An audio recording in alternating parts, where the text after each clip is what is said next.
आज हम बात कर रहे हैं एक ऐसी टीवी डिबेट की जिसने देश को एक बार फिर दो धर्मों में बांटने की कोशिश की। जी हां, टीवी 18 न्यूज के एंकर अमीश देवगन वैसे तो कई ऐसे डिबेट कर चुके हैं, देश को बांटने के अलावा उनके पास कोई चारा नहीं क्या, लेकिन वो जिस एजेंडे के साथ काम कर रहे हैं वो एजेंडा इस वक्त सही था।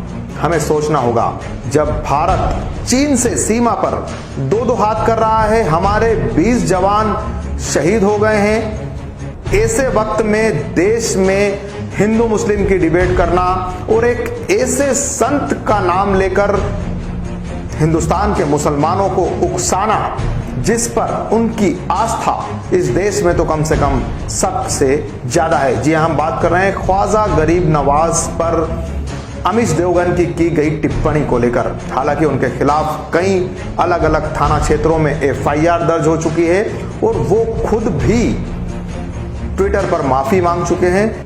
एक पैनलिस्ट ने हजरत ख्वाजा मोइनुद्दीन चिश्ती का जिक्र किया।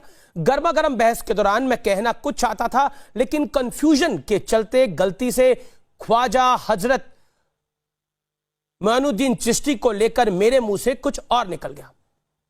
हालांकि मेरी ऐसी कोई मंशा नहीं थी, इसलिए इसे भूल के तौर पर ही लेना चाहिए। अपनी इस भूल पर मैंने ट्वीट करके खेद भी जताया है, क्योंकि बंदा नवाज ख्वाजा मोइनुद्दीन चिश्ती में मेरी भी पूरी आस्था है।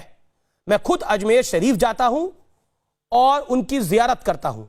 फिर भी अगर मेरे बयान से किसी को भी ठेस पहुंची है तो मैं इसके लिए खेद व्यक्त करता हूं।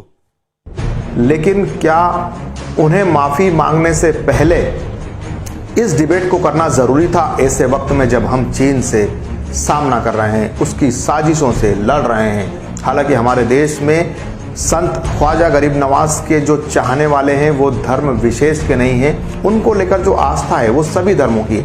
उनके अनुयायी हिंदू भी हैं, मुस्लिम भी हैं, सिख भी हैं और ईसाई भी हैं। अमीश देवगन का जो दाव है वो उल्टा पड़ गया।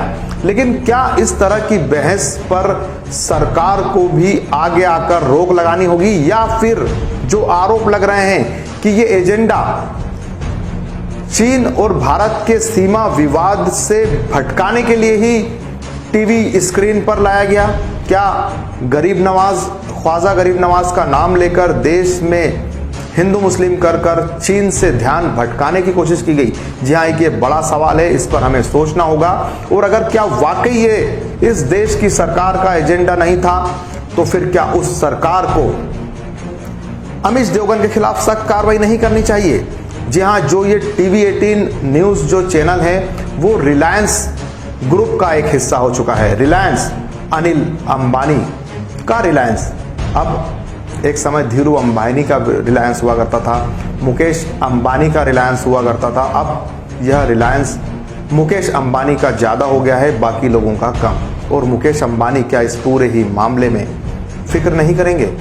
क्या उन्हें एक्शन नहीं लेना होगा? क्या वो देश से प्यार नहीं करते हैं? बेशक किसी भी पत्रकार के द्वारा की गई गलती को माफ किया जा सकता है।